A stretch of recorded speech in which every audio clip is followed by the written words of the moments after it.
Assalamualaikum warahmatullahi wabarakatuh. Halo semua teman-teman mahasiswa. Sebelumnya, izinkan saya memperkenalkan diri. Nama saya Hairunisa Nurasupi SHMKN. Saya adalah salah satu tim pengajar pada mata kuliah Etika dan Tanggung Jawab Profesi Hukum.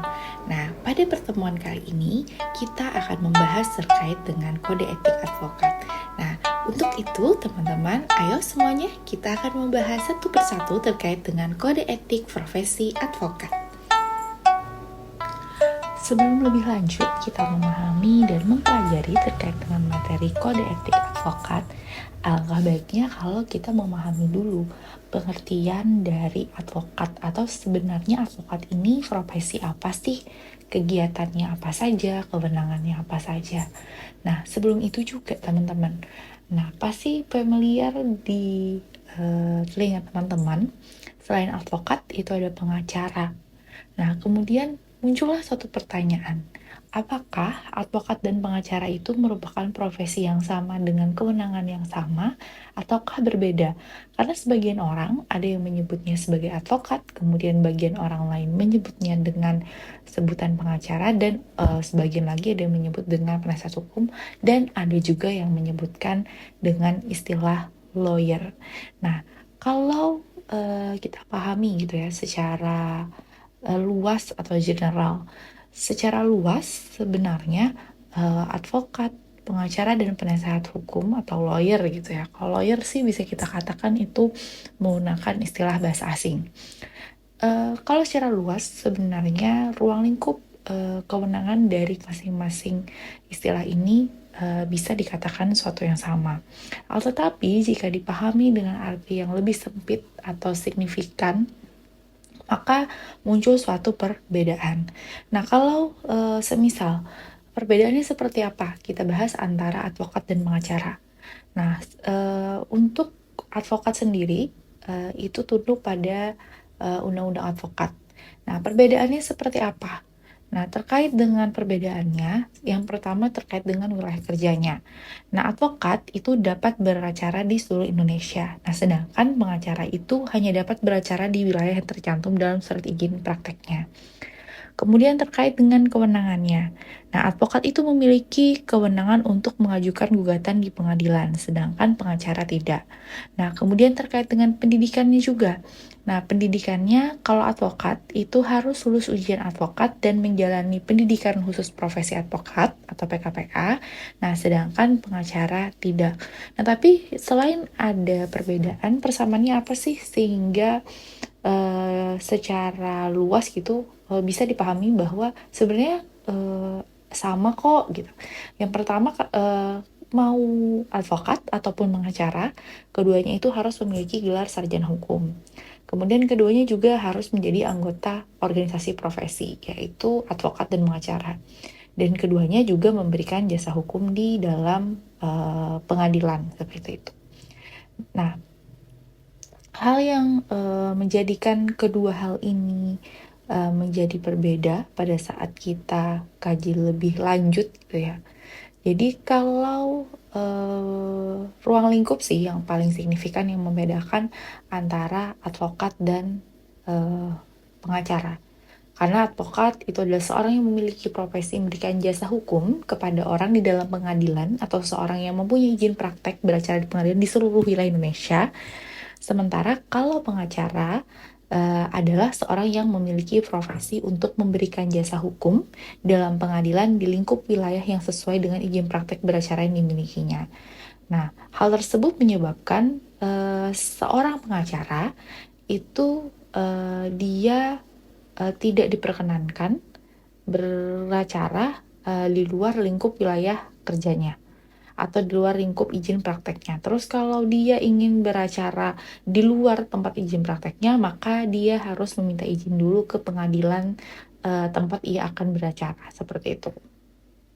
Nah, akan tetapi teman-teman, setelah adanya Undang-Undang Advokat, khususnya dalam pasal 32 Undang-Undang Advokat ditegaskan bahwa advokat, penasihat hukum, pengacara, praktik dan konsultan hukum yang telah diangkat pada saat undang-undang advokat itu mulai berlaku dinyatakan sebagai advokat sebagaimana diatur dalam undang-undang advokat. Nah, akan tetapi terkait dengan pengacara praktik ini sudah tidak ada lagi, jadi hanya ada pengacara saja. Nah, kemudian dengan berdasarkan pasal tadi, maka advokat itu yang dinyatakan sebagai advokat itu mencakup ada advokat, ada penasihat hukum, ada pengacara praktik, dan ada juga konsultan hukum yang telah diangkat pada saat undang-undang advokat itu mulai berlaku. Nah, terkait dengan tugas dan fungsi advokat. Jadi tugas dan fungsi advokat itu terdiri dari beberapa hal. Yang pertama adalah legal service atau pemberi pelayanan hukum. Kemudian ada legal advice, itu pemberi nasihat hukum. Kemudian legal konsultan, memberi konsultasi hukum. Ada legal opinion terkait dengan pendapat hukum. Kemudian ada legal information terkait dengan informasi hukum. Ada legal drafting berkaitan dengan penyusunan kontrak. Yang ketujuh terkait dengan membela kepentingan klien atau legal litigation, kemudian mewakili klien di pengadilan atau legal representation, kemudian memberi bantuan hukum cuma-cuma legal aid, dan membela dan melindungi hak asasi manusia. Itu adalah beberapa tugas dan fungsi advokat. Jadi seorang advokat dalam menjalankan profesinya dia memiliki tugas dan fungsi seperti yang disebutkan tadi. Jadi dari beberapa hal yang sudah disebutkan terkait dengan tugas dan fungsi advokat itu merupakan sesuatu tugas dan fungsi yang lumayan banyak atau bisa dikatakan banyak. Jadi kedudukan sebagai penasihat hukum itu ternyata hanya merupakan bagian kecil dari tugas advokat. Makanya saya bilang kalau advokat itu bisa dikatakan ruang lingkupnya lebih luas dibandingkan ruang lingkup dari pengacara dan penasihat hukum. Nah, kemudian kewajiban advokat dalam menjalankan tugasnya apa saja? Tadi kita membahas terkait tugas dan fungsi, kemudian kita lanjutkan dengan membahas terkait dengan kewajiban advokat dalam menjalankan tugasnya. Nah, yang pertama, seorang advokat itu memiliki kewajiban public service atau disebutkan memberi kesetiaan kepada masyarakat.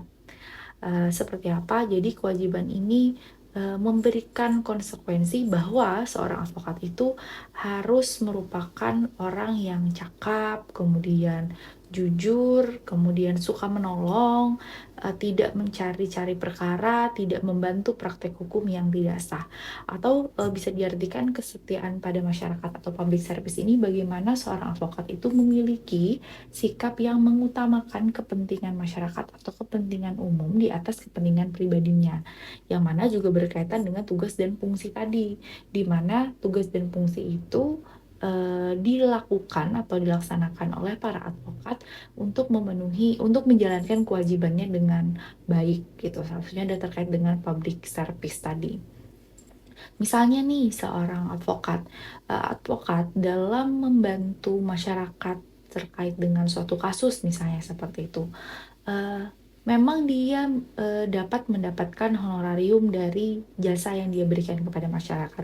Tapi semisal si masyarakat ini tidak memiliki kemampuan untuk memberikan honorarium tersebut kepada seorang advokat, maka seorang advokat yang baik dengan memiliki sikap yang baik tadi, dia tidak akan meminta dia kepada orang yang tidak mampu. Jadi dia hanya memberikan bantuan hukum secara cuma-cuma.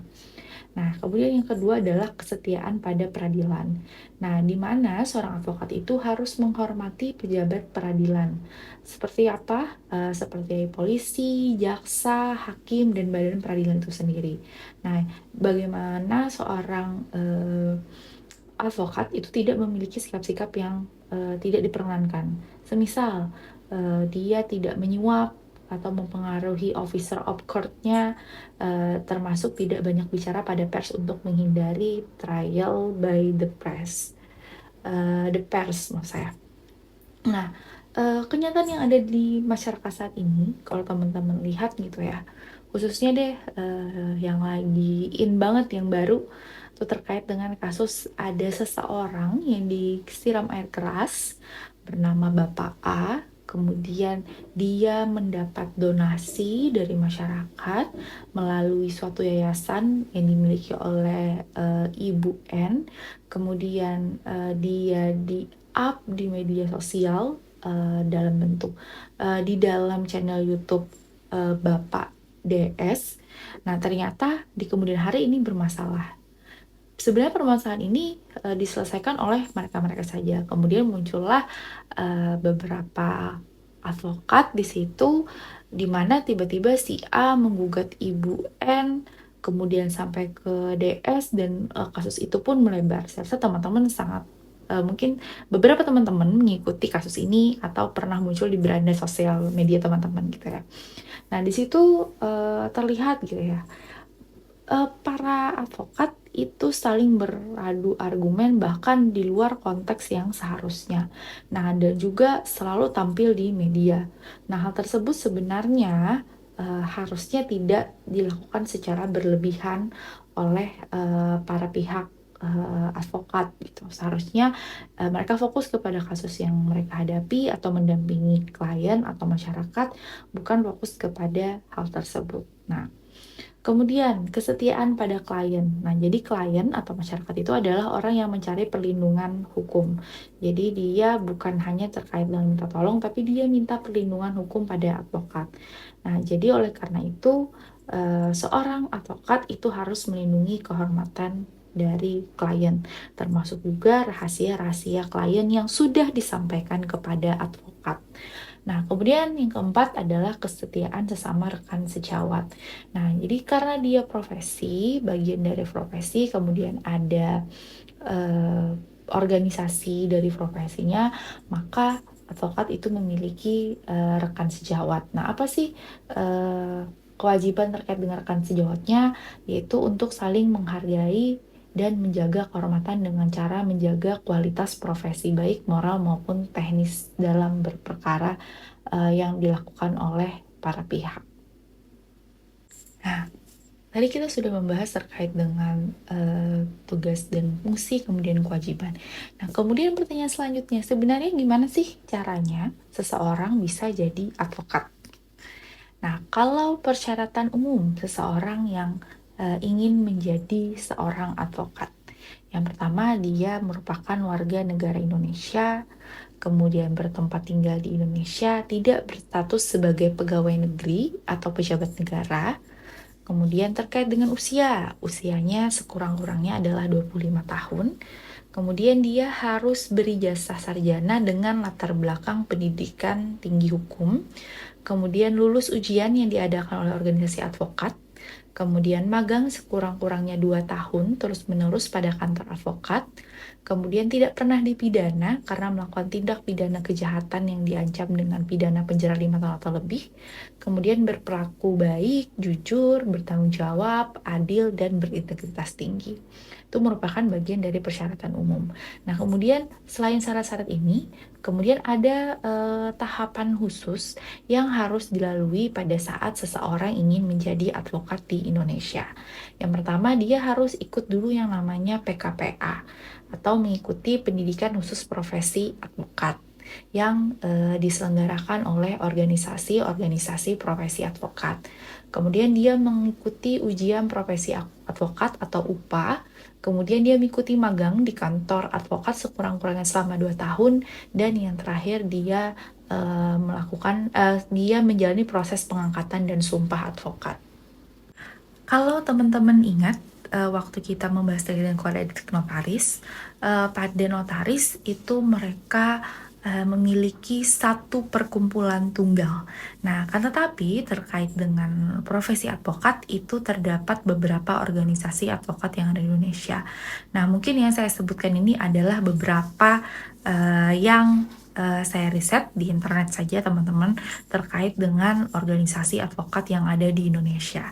Jadi ada Ikatan Advokat Indonesia atau IKADIN, kemudian ada Asosiasi Advokat Indonesia AAI, kemudian ada Ikatan Penasehat Hukum Indonesia atau IPHI, kemudian ada Himpunan Advokat dan Pengacara Indonesia atau HAPI, kemudian Serikat Pengacara Indonesia SPI, kemudian Asosiasi Konsultan Hukum Indonesia AKHI, kemudian Himpunan Konsultan Hukum Pasar Modal HKHPM, kemudian Asosiasi Pengacara Syariah Indonesia atau APSI, kemudian Perhimpunan Advokat Indonesia PERADI, dan Perkumpulan Advokat Indonesia yang dinamakan dengan PERADIN. Membahas terkait dengan perkembangan kode etik advokat Indonesia itu dimulai sudah ada sejak tahun 1985, tepatnya tanggal 10 November. Nah, ini adalah kode etik advokat Ikatan Advokat Indonesia atau IKADIN. Nah, kemudian yang kedua, kode etik bersama IKADIN, Asosiasi Advokat Indonesia, dan Ikatan Penasehat Hukum Indonesia ditetapkan di Jakarta pada tanggal 8 April tahun 1996. Kemudian yang ketiga, terkait dengan kode etik advokat Indonesia, selanjutnya disebut dengan KEAI, dibuat bersama dengan IKADIN, AAI, IP, Himpunan Advokat dan Pengacara Indonesia atau HAPI, Serikat Pengacara Indonesia SPI, Asosiasi Konsultan Hukum Indonesia AKI, dan Himpunan Konsultan Hukum Pasar Modal HKHPM, disahkan di Jakarta pada tanggal 23 Mei tahun 2002. Kemudian pada saat Kongres Advokat Indonesia KI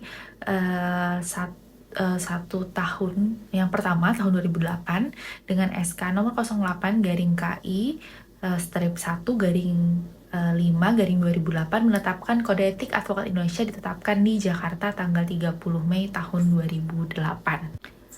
Pada alinea kelima pembukaan dalam kode etik advokat Indonesia disebutkan kode etik advokat Indonesia itu sebagai hukum tertinggi dalam menjalankan profesi yang menjamin dan melindungi namun membebankan kewajiban kepada setiap advokat untuk jujur dan bertanggung jawab dalam menjalankan profesinya baik kepada klien, kemudian pengadilan, negara atau masyarakat dan terutama kepada dirinya sendiri. Kode etik advokat adalah pengaturan tentang perilaku anggota, baik dalam interaksi sesama anggota ataupun rekan anggota organisasi advokat lainnya maupun dalam kegiatan di muka pengadilan, baik beracara di dalam maupun di luar pengadilan. Nah, terkait dengan kode etik advokat, apa saja sih yang dimuat di dalam kode etik advokat? Jadi ada 5 item, bisa diklasifikasikan menjadi 5 item. Yang pertama, kode etik yang mengatur terkait dengan hubungan kepribadian dari advokat itu sendiri atau advokat itu pada umumnya, seperti seorang advokat bersikap, kemudian harus memiliki sikap seperti apa, kemudian bagaimana dia bertindak. Nah, itu poin pertama. Poin kedua adalah kode etik dalam hubungan advokat dengan klien, terkait dengan bagaimana sih keharusan seorang advokat terhadap klien. Kemudian terkait yang poin ketiga, kode etik dalam hubungan dengan teman sejawat. Kemudian terkait dengan kode etik dalam cara bertindak menangani perkara pada poin keempat, dan yang terakhir kode etik dalam hubungan advokat terhadap hukum, undang-undang, kekuasaan, dan para pejabat pengadilan. Nah, sistematika dalam kode etik advokat Indonesia itu terdiri menjadi 12 bab. Pada bab pertama, seperti ke kode etik pada umumnya, kalau bab pertama itu terkait dengan ketentuan umum. Pada bab kedua itu memuat tentang kepribadian advokat. Pada bab 3 terkait dengan hubungan dengan klien. Pada bab 4 terkait dengan hubungan dengan teman sejawat.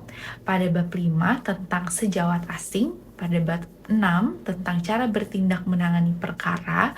Pada bab 7 terkait dengan ketentuan lain tentang kode etik. Kemudian pada bab 8 tentang pelaksanaan kode etik. Bab 9 terkait Dewan Kehormatan. Bab 10 terkait dengan kode etik dan Dewan Kehormatan. Bab 11 tentang aturan peralihan. Dan bab 12 terkait dengan penutup.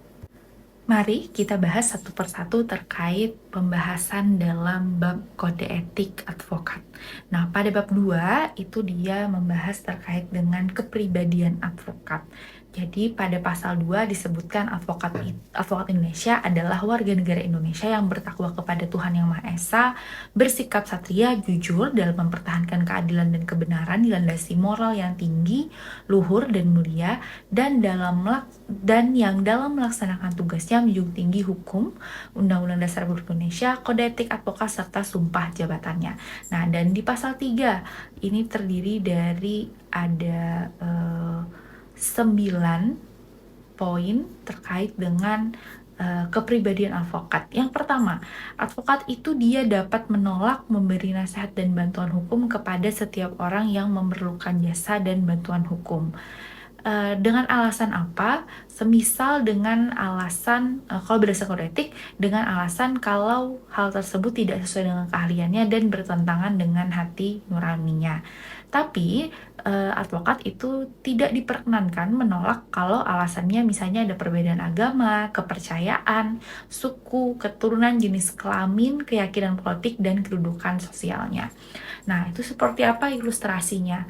Semisal ada klien yang datang terkait dengan kasus perpajakan. Nah, ternyata si advokat ini dia tidak terlalu memahami terkait dengan kasus perpajakan tersebut. Nah, maka dia dapat menolak sebagai advokat pihak yang meminta itu dengan alasan bahwa itu di luar keahliannya. Kemudian yang bertentangan dengan hati nurani seperti apa? Nah, jadi ada beberapa advokat itu mereka punya prinsip, misalnya nih mereka tidak mau kalau menangani kasus narkoba, kemudian kasus korupsi, nah maka itu berkaitan dengan bertentangan hati nurani mereka atau kepercayaan mereka masing-masing. Nah, maka hal tersebut juga diperkenankan. Itu poin pertama pada kepribadian advokat pada pasal 3. Kemudian yang kedua, advokat dalam melakukan tugasnya tidak bertujuan semata-mata memperoleh imbalan materi, tetapi lebih mengutamakan tegaknya hukum, kebenaran, dan keadilan. Nah, tadi juga berkaitan kan dengan pasal sebelumnya bahwa tidak boleh karena alasannya misalnya bukan orang kaya maka tidak diberikan bantuan hukum.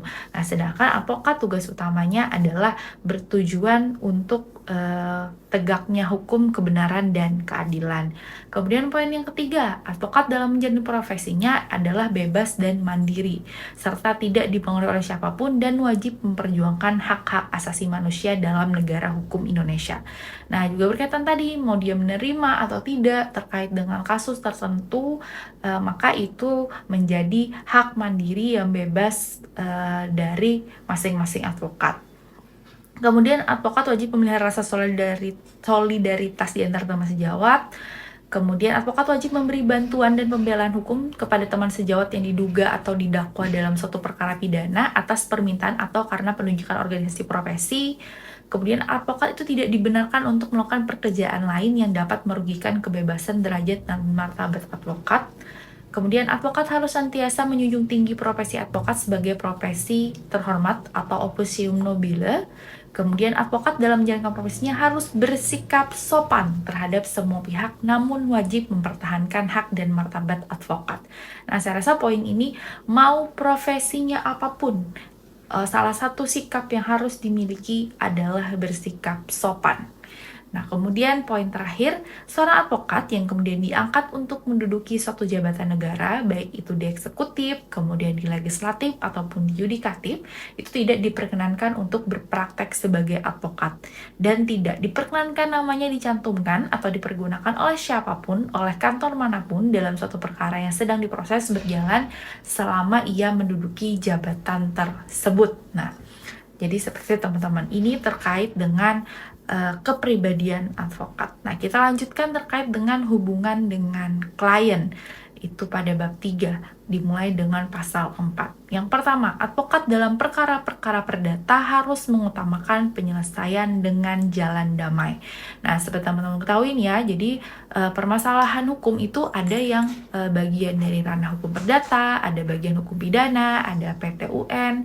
Nah, salah satunya terkait dengan perdata, maka pada saat kasus yang dihadapi terkait dengan perdata, maka diutamakan menjalankan penyelesaian secara jalan damai. Kemudian advokat juga tidak dibenarkan memberikan keterangan yang dapat menyesatkan klien mengenai perkara yang sedang diurusnya. Jadi dia misalnya memberikan masukan-masukan yang menyesatkan, itu diperkenankan juga teman-teman. Kemudian advokat tidak dibenarkan menjamin kepada klien bahwa perkara yang ditanganinya akan menang. Nah ini sangat hati-hati ya. Jadi kadang bisa jadi secara tidak langsung menjanjikan bahwa kalau saya advokatnya kasus ini pasti akan kita menangkan. Nah ternyata itu tidak diperkenankan teman-teman dalam kode etik. Nah jika itu dilakukan maka itu melanggar kode etik. Nah kemudian dalam menentukan besarnya honorarium, advokat wajib mempertimbangkan kemampuan klien. Jadi tidak ada batasan sih sebenarnya berapa honorarium yang harus dipatok oleh seorang advokat pada suatu kasus dan kepada klien siapa. Akan tetapi kembali lagi kepada sikap dari advokat tersebut untuk mempertimbangkan kemampuan kliennya. Kemudian advokat tidak dibenarkan membebani klien dengan biaya-biaya yang tidak perlu. Jadi misalnya biasanya kalau advokat misalnya ya, advokat di Samarinda, kemudian dia harus berkaitan dengan kasus yang tanganinya, dia harus misalnya pergi ke Balikpapan. Nah maka bisa transportasi itu ditanggung oleh pihak klien, misalnya seperti itu. Nah tapi kalau misalnya ada biaya-biaya yang tidak perlu, maka tidak perlu diperkenankan kepada klien atau masyarakat. Nah kemudian poin selanjutnya, advokat dalam mengurus perkara cuma-cuma harus memberikan perhatian yang sama seperti terhadap perkara untuk mana ia menerima uang dan jasa. Jadi mau itu dibayar ataupun tidak dibayar harus memberikan pelayanan yang sama dan baik adanya. Kemudian advokat harus menolak mengurus perkara yang menurut keyakinannya tidak ada dasar hukumnya. Kemudian advokat wajib memegang rahasia jabatan tentang hal yang diberitahukan oleh klien secara kepercayaan dan wajib tetap menjaga rahasia itu setelah berakhirnya hubungan antara advokat dan klien itu. Nah tadi seperti di awal juga saya sampaikan bahwa kalau advokat itu biasanya klien akan menyampaikan semua hal yang dialami oleh klien kepada advokat. Dengan harapan apa? Advokat bisa membantu proses kasus yang dia jalani supaya mendapatkan hasil yang terbaik seperti itu. Kemudian advokat tidak dibenarkan melepas tugas yang dibebankan kepadanya pada saat yang tidak menguntungkan posisi klien atau pada saat tugas itu akan dapat menimbulkan kerugian yang tidak dapat diperbaiki lagi bagi klien yang dapat bersangkutan dengan tidak mengurangi ketentuan sebagaimana dimaksud dalam pasal 3 huruf A. Nah itu tadi berkaitan dengan seorang advokat bisa menolak klien. Kemudian, advokat yang mengurus kepentingan bersama dari dua pihak atau lebih harus mengundurkan diri sepenuhnya dari pengurusan kepentingan-kepentingan tersebut apabila di kemudian hari pertentangan kepentingan antara pihak yang bersangkutan. Dan yang terakhir adalah hak retensi advokat terhadap klien diakui sepanjang tidak akan menimbulkan kerugian kepentingan klien. Nah, terkait dengan hak retensi advokat, apa sih hak retensi itu? Jadi, hak retensi itu adalah hak dari penerima kuasa untuk menahan kepunyaan pemberi kuasa yang ada padanya sampai pemberi kuasa memenuhi kewajiban yang timbul dari pemberian kuasa. Nah, hak retensi ini adalah salah satunya dimiliki oleh advokat yang dapat menahan kepunyaan atau barang-barang lain hingga hak-hak advokat itu terpenuhi. Kita lanjutkan kepada bab 4 terkait dengan hubungan dengan teman sejawat. Nah, bagaimana sih seorang advokat itu harus bersikap berdasarkan kode etik terkait dengan hubungannya dengan teman sejawat. Yang pertama, hubungan antara teman sejawat advokat itu harus dilandasi sikap saling menghormati, saling menghargai, dan saling mempercayai. Selanjutnya, advokat jika membicarakan teman sejawat atau jika berhadapan sesama lain dalam sidang pengadilan, hendaknya tidak menggunakan kata-kata yang tidak sopan baik secara lisan maupun tertulis. Nah, terkait dengan poin A dan B ini teman-teman. Nah, kadang karena situasi dan kondisi, bisa saja seorang advokat bisa dalam persidangan dia mengeluarkan kata-kata yang kasar karena terpancing emosi. Nah, makanya dari hal tersebut sebenarnya kalau berdasarkan kode etik ini, hal tersebut tidak diperkenankan karena itu merupakan salah satu pelanggaran dalam kode etik advokat. Saya lanjut ke poin selanjutnya. Keberatan-keberatan terhadap tindakan teman sejawat yang dianggap bertentangan dengan kode etik advokat itu harus diajukan kepada Dewan Kehormatan untuk diperiksa dan tidak dibenarkan untuk disiarkan melalui media massa atau cara lain. Nah, jadi semisal ada, kayak tadi deh misalnya, dalam sidang, dalam pengadilan, kemudian salah satu rekan sejawatnya misalnya yang berhadapan gitu ya, ternyata melakukan atau berkata-kata yang tidak sopan dalam persidangan. Nah, maka hal tersebut tidak perlu disiarkan di media massa atau di media sosial kalau zaman sekarang. Nah, tapi langsung saja diadukan ke Dewan Kehormatan. Nah, tapi kenyataannya kalau teman-teman lihat ya, di media sosial saat ini atau di media berita lah, media massa, apalagi kasus-kasus terkait dengan artis yang mana di dalamnya terkait itu banyak advokat yang juga ikut terlibat, biasanya mereka juga ikut keluar-keluar di dalam media massa. Nah, bahkan tidak jarang saling memburukkan satu sama lain. Nah, padahal tersebut tidak diperkenankan ternyata menurut kode etik. Nah, jadi next, pada saat misalnya di kelas ini ada beberapa teman-teman nanti yang akannya jadi advokat, maka hindari sikap-sikap seperti ini ya teman-teman ya. Kemudian saya lanjut ke poin selanjutnya. Advokat tidak diperkenankan menarik atau merebut seorang klien dari teman sejawatnya. Nah, ini sama juga kemarin dengan etika profesi notaris, juga tidak diperkenankan merebut klien. Kemudian apabila klien hendak mengganti advokat, maka advokat yang baru hanya dapat menerima perkara itu setelah menerima bukti pencabutan pemberian kuasa kepada advokat semula dan berkewajiban mengingatkan klien untuk memenuhi kewajibannya apabila masih ada terhadap advokat semula. Kemudian poin terakhir terkait dengan bagaimana hubungan rekan sejawat. Apabila suatu perkara kemudian diserahkan oleh klien terhadap advokat yang baru, maka advokat semula wajib memberikan kepadanya semua surat dan keterangan yang penting untuk mengurus perkara itu dengan memperhatikan hak retensi advokat terhadap klien tersebut. Itu terkait dengan hubungan teman sejawat. Kemudian tentang sejawat asing seperti apa, itu diatur di bab 5.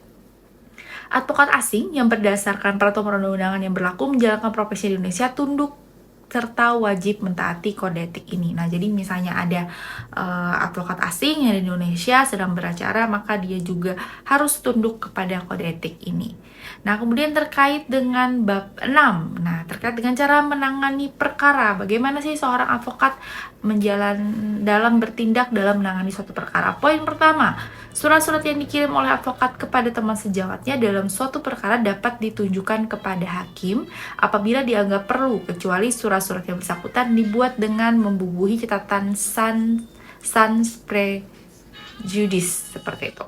Kemudian isi pembicaraan atau korespondensi dalam rangka upaya perdamaian antara advokat akan tetapi tidak berhasil, tidak dibenarkan untuk digunakan sebagai bukti di muka pengadilan. Kemudian dalam perkara perdata yang sedang berjalan, advokat hanya dapat menghubungi hakim apabila bersama-sama dengan advokat pihak lawan dan apabila ia menyampaikan surat, termasuk surat yang bersifat ad informandum, maka hendaknya seketika itu tembusan dari surat tersebut wajib diserahkan atau dikirimkan pula kepada advokat pihak lawan. Kemudian dalam perkara pidana yang sedang berjalan, advokat hanya dapat menghubungi hakim apabila bersama-sama dengan jaksa penuntut umum. Kemudian advokat tidak dibenarkan mengajari dan atau mempengaruhi saksi-saksi yang diajukan oleh pihak lawan dalam perkara perdata atau oleh jaksa penuntut umum dalam perkara pidana. Apabila advokat mengetahui bahwa seseorang telah menunjuk advokat mengenai suatu perkara tertentu, maka hubungan dengan orang itu mengenai perkara tertentu tersebut hanya boleh dilakukan oleh advokat tersebut.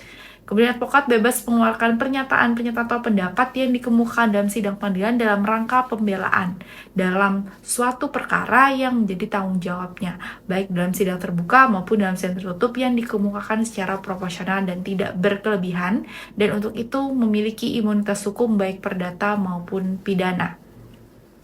Advokat itu mempunyai kewajiban untuk memberikan bantuan hukum secara cuma-cuma atau prodeo bagi orang yang tidak mampu. Kemudian advokat wajib menyampaikan pemberitahuan tentang putusan pengadilan mengenai perkara-perkara yang tangani kepada kliennya pada waktunya. Nah, kemudian teman-teman, pembahasan selanjutnya yang penting nih terkait dengan bagaimana sih pelaksanaan kode etiknya. Itu diatur di bab 8. Nah, kalau setiap advokat itu wajib tunduk dan mematuhi kode etik advokat, selain juga tunduk pada undang-undang advokat. Kemudian pengawasan atas pelaksanaan kode etik advokat ini dilakukan oleh Dewan Kehormatan. Nah, Dewan Kehormatan ini apa sih kewenangannya? Dewan Kehormatan ini dia memiliki kewenangan untuk memeriksa dan mengadili perkara pelanggaran kode etik yang dilakukan oleh advokat. Kemudian pemeriksaan suatu pengaduan dapat dilakukan melalui 2 tingkat. Jadi ada tingkatan nih terkait dengan Dewan Kehormatan Advokat. Jadi ada Dewan Kehormatan Cabang atau daerah, itu misalnya daerah Samarinda seperti itu. Kemudian tingkat Dewan Kehormatan Pusat yang ada di saat ini ada di Jakarta. Kemudian Dewan Kehormatan Cabang atau daerah itu dia memeriksa pengaduan pada tingkat pertama, dan kalau Dewan Kehormatan Pusat itu dia pada tingkat terakhir. Nah, kemudian segala biaya yang dikeluarkan terkait dengan aduan terkait dengan pelanggaran kode etik advokat itu dikeluarkan atau dibebankan kepada Dewan Pimpinan Cabang atau daerah di mana teradu sebagai anggota sebagai anggota pada tingkat Dewan Kehormatan Cabang atau daerah, kemudian Dewan Pimpinan Pusat pada tingkat Dewan Kehormatan Pusat organisasi di mana teradu sebagai anggota atau kepada pengadu dan teradu. Nah, kemudian kita bahas terkait dengan pengaduan. Nah, ini juga diatur. Pengaduan itu dapat diajukan oleh pihak-pihak yang berkepentingan dan juga merasa dirugikan. Siapa saja? Yang pertama, klien. Jadi klien yang merasa dirugikan oleh advokat dan dia merasa adanya pelanggaran pada kode etik, maka seorang klien itu bisa melakukan pengaduan. Kemudian teman sejawat advokatnya, kemudian pejabat pemerintah, anggota masyarakat, kemudian Dewan Pimpinan Pusat atau cabang atau daerah dari organisasi profesi di mana teradu menjadi anggota. Nah, selain untuk kepentingan organisasi, Dewan Pimpinan Pusat atau Dewan Pimpinan Cabang atau daerah ini dapat juga bertindak sebagai pengadu dalam hal yang menyangkut kepentingan hukum dan kepentingan umum dan dipersamakan untuk itu. Pengaduan yang dapat diajukan hanyalah yang mengenai pelanggaran terhadap kode etik advokat saja. Tata cara pengaduannya seperti apa? Jadi pengaduan terhadap pelanggaran kode etik advokat itu disampaikan secara tertulis disertai dengan alasan-alasan pelanggaran itu kepada Dewan Kehormatan Cabang atau daerah atau kepada Dewan Pimpinan Cabang daerah atau Dewan Pimpinan Pusat di mana teradu menjadi anggota. Kemudian bila mana misalnya di suatu daerah itu tidak ada Dewan Kehormatan Cabang atau daerah, pengaduan disampaikan kepada Dewan Kehormatan Cabang atau daerah terdekat atau Dewan Pimpinan Pusat. Kemudian bila mana pengaduan disampaikan kepada Dewan Pimpinan Cabang atau daerah, maka Dewan Pimpinan Cabang daerah meneruskan kepada Dewan Kehormatan Cabang daerah yang berwenang untuk memeriksa pengaduan itu. Kemudian bila pengaduan itu disampaikan kepada Dewan Pimpinan Pusat atau Dewan Kehormatan, maka Dewan Pimpinan Pusat daerah kehormatan pusat meneruskannya kepada Dewan Kehormatan Cabang daerah yang berwenang untuk memeriksa pengaduan itu baik langsung ataupun melalui Dewan Pimpinan atau pimpinan cabang daerah. Nah, jadi pemeriksaan setelah ada pengaduan, nanti ada pemeriksaan tingkat pertama yang dilakukan oleh Dewan Kehormatan Cabang atau daerah. Kemudian dilanjutkan adanya sidang Dewan Kehormatan Cabang atau daerah, dan barulah dilanjutkan dengan pengambilan keputusan. Cara pengambilan keputusan seperti apa? Setelah mempertimbangkan itu, keputusan itu bisa berupa menyatakan pengaduan dari pengadu itu tidak dapat diterima, bisa juga menerima pengaduan dari pengadu dan mengadili serta menjatuhkan sanksi kepada teradu, atau menolak pengaduan dari pengadu, seperti itu. Nah, sanksinya apa saja? Jadi ada pada saat dilakukannya pelanggaran kode etik oleh seorang advokat. Jadi hukuman yang diberikan itu berdasarkan keputusan itu bisa peringatan biasa, ada peringatan keras, ada pemberhentian sementara untuk waktu tertentu, kemudian ada pemecatan dari keanggotaan organisasi profesi. Nah, hukum yang diberikan dalam keputusan itu dapat berupa peringatan biasa kalau sifat pelanggarannya itu tidak berat. Kalau peringatan keras itu kalau pelanggarannya berat atau karena mengulangi kembali melanggar kode etik dan atau tidak mengindahkan sanksi peringatan yang diberikan. Kemudian pemberhentian sementara itu untuk waktu tertentu bila mana sifat pelanggaran itu berat, tidak mengindahkan dan tidak menghormati ketentuan dari kode etik, atau bila mana setelah mendapatkan sanksi berupa peringatan keras masih mengulangi melakukan pelanggaran kode etik. Kemudian yang terakhir itu terkait dengan pemecatan dari keanggotaan organisasi profesi bila mana dilakukan pelanggaran kode etik dengan maksud dan tujuan merusak citra serta martabat kehormatan profesi advokat yang wajib dijunjung tinggi sebagai profesi mulia dan terhormat. Nah, pemberian sanksi pemberhentian sementara untuk tertentu harus diikuti larangan untuk menjalankan profesi advokat di luar maupun di muka pengadilan. Kemudian terhadap mereka yang dijatuhi sanksi pemberhentian sementara untuk waktu tertentu dan atau pemecatan dari keanggotaan organisasi profesi disampaikan kepada Mahkamah Agung untuk diketahui dan dicatat dalam daftar advokat seperti itu. Nah, itu adalah poin-poin bagaimana terkait dengan kode etik harusnya seperti apa, kemudian bagaimana apabila terjadi pelanggaran kode etik yang dilakukan oleh advokat. Baik, itu tadi adalah beberapa hal yang saya sampaikan terkait dengan materi kode etik advokat. Semoga materi ini bisa diterima dan dipahami oleh teman-teman mahasiswa semuanya. Semoga ilmunya berkah. Salah hilap dari saya mohon maaf. Assalamualaikum warahmatullahi wabarakatuh. Sampai bertemu di pertemuan